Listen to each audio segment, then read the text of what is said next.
Welcome in some great conversations here this morning as Mason County Sheriff's Office visits in for the Sheriff's Sit Down, brought to you by our Community Credit Union.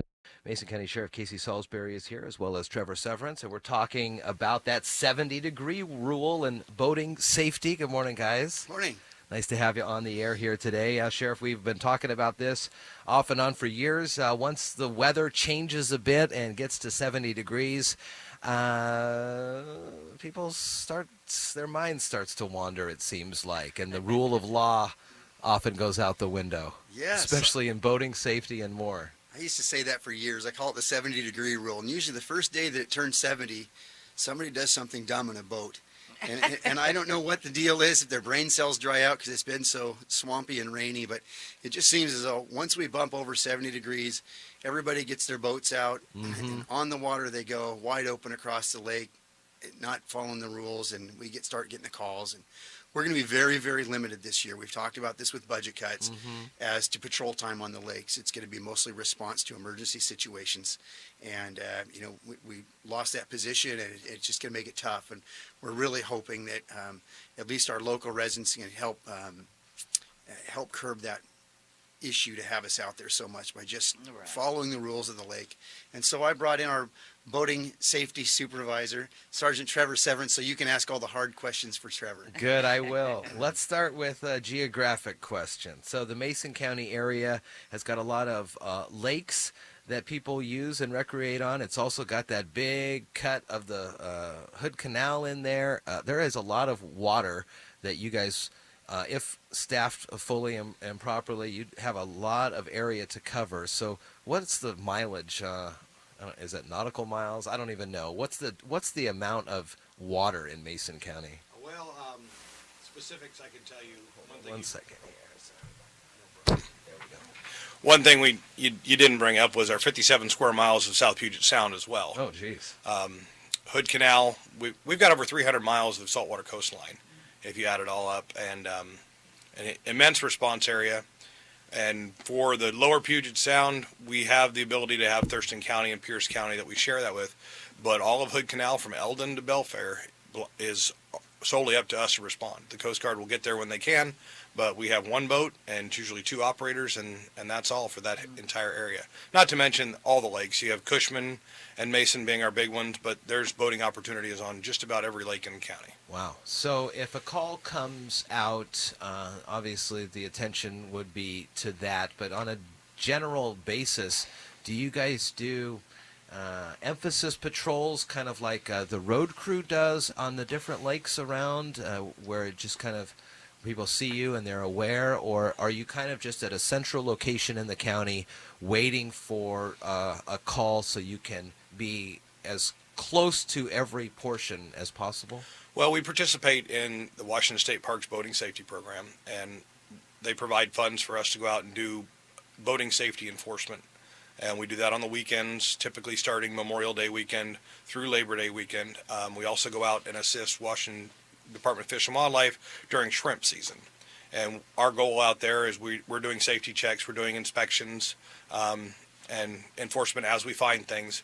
But our main focus is to be out there and make sure everybody's safe and everybody has the right equipment. They have their life jackets, the boat's in good working order, and they have all the stuff that they need to make sure that they're safe on the water, because it can be a real dangerous place, especially out there in the deep salt. And we've talked, Sheriff, on temperatures of the waters, but Trevor, can you tell us, even though it's going to be 70 and maybe 80 by the end of the week, the water temperature itself, just at surface level, may feel, it's not going to feel warm, but it may feel somewhat warmer, but as soon as you get down even a little bit, it's chilly. This early in the season, you're looking at lake temperatures just below the surface are going to range between 40 and 50 degrees. Ooh, And year-round, the canal doesn't get above about 52 degrees. It ranges between 42 and 52 degrees year-round. Occasionally cold enough that we get a skim of ice on it, which when salt water freezes, you know it's cold. Yeah. But in reality, the water around here does not get warm. We do not have warm water lakes. Nawatzel being the warmest because it has that natural hot spring. But even then, surface temperatures at 70 degrees, but you go down a foot and you're back into 50, 40 degrees. So exposure time is really limited in the water, and a lot of it depends on body type. the more insulated you are, the better chance you're going to have. But you still can't be in that water very long without having an issue. What are some of those times? How quickly does the body react to these cold temperatures? Well, recently I read a study done by the Coast Guard in the 80s, and it really ranges on body type and whatever sort of protective clothing you have. A bigger person with a little more insulation will actually last quite a bit longer than a extremely fit, muscular person, because it's all losing body heat, and water will take your body heat probably 10 times more than the air. Wow. It drains you quick. So if you not have some sort of level of protection, you're not going to be in the water very long. What do people need as they get their boats ready? I know that you have to have the identification and the stickers with the certain size numbers. It's a certain inch height that you should have on there. What's that height? And then for life jackets and then boating cards, things like that. So the registration you're referring to, it's 3-inch block letters in a contrasting color. Okay. Oftentimes you'll see the ones that are real fancy to see. They have the two-tone. They match your boat really well. They're not actually legal. Oh, wow. They have to be a contrast where we can see them. They have to be 3-inch block letters, and even the spacing. There are certain requirements for that, and that can all be found on DOL's website. As far as safety equipment, life jackets. Everybody needs a life jacket on that boat. If they're under 12, they need to be wearing it. Okay. As far as other things, fire extinguishers, the mandatory boater education card, that is a deal breaker for us. That is a zero tolerance enforcement if you do not have the mandatory boater education card that you're required to. And certain people are exempt due to age. They've been around long enough. They got written out of that law. But pretty much everybody needs to have it. And we're going to be on top of that, as well as BOI, boating under the influence. That is a major problem. During the summertime, the weather's nice. Have a few cold beers, out driving your boat in the lake. It's no different than driving your car on the street. Wow. What are some of, obviously there's logs and stumps under the water that people need to be on the lookout for. But if I've been on a boat or we're out on the water, oftentimes swerving around is part of boating. Right. So what are some things that you can be like a telltale sign that maybe somebody is under the influence? And then also, people are encouraged on the roadways, if they see an impaired driver and they're able to safely call and warn or say, hey, I think this person's unsafe. Do people on the boats have the same?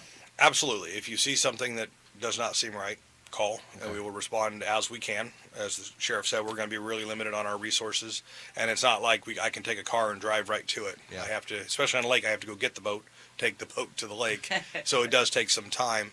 As far as telltale signs, yes, swerving is, of course, that's part of the fun of being on a boat and skiing and stuff, but a lot of times where it comes from is just careless operation, driving too fast in by the docks, the buoys, past other boats, not following the rules of the road for the water. Those are some indicators, and then as we contact them during safety checks and stuff, of course, the smell of alcohol and their behaviors that we look for on the street are the same on the boat. Okay. Another one that we had talked about over the years is speedboats coming in from like Seattle and stuff like that. The lakes in the county where speedboating and inner tubing and stuff like that has shrunk considerably. I think maybe if there's a handful, it maybe just even be Mason Lake by now. But what are the rules on those kinds of things, and how do you go about enforcing that? Well, we have an extensive county ordinance that can be found online as far as all the regulations. The biggest thing with our lakes is everybody going the same direction. It's counterclockwise. All the lakes basically have a direction you need to go, and cutting across and going the wrong way is actually a violation. So we did recently work with Commissioner Drexler on looking into that ordinance. When we set the buoy distance at 150 feet, it did narrow it for some lakes. So we're looking into possibilities of allowances for certain lakes to still allow for the water sports that everybody wants to do and keep everybody safe. Mm-hmm. A lot of what you're speaking of with the speedboats coming in might be the over the transom exhaust that throw the big rooster tails, those type of boats. We saw an upsurge of that at the end of last year, and we're doing some preventative informational campaigns and working to deal with those as they pop back up, if they come back in. Is that the kind of thing where one person will stumble upon the lake, they'll have a great time, and then they'll spread the word, and then before you know it, you got absolutely, a gaggle of folks down here? that goes for the lakes, and I mean we have a gorgeous county. There's lots of great things to do, and there's so many people that, hey, I found this, bring in my friends, and then unfortunately, like Party Rock, those problems tend to compile because everybody wants to be there, everybody wants to have a good time, and it gets real crowded, and when you get humans involved, something's bound to go wrong. Yeah. It's interesting, Jeff, because we have so many of these homes are owned by people out of the county, and many of the other counties have gone to real restrictive circumstances on their lakes and their counties to rid themselves of the problems that we now have.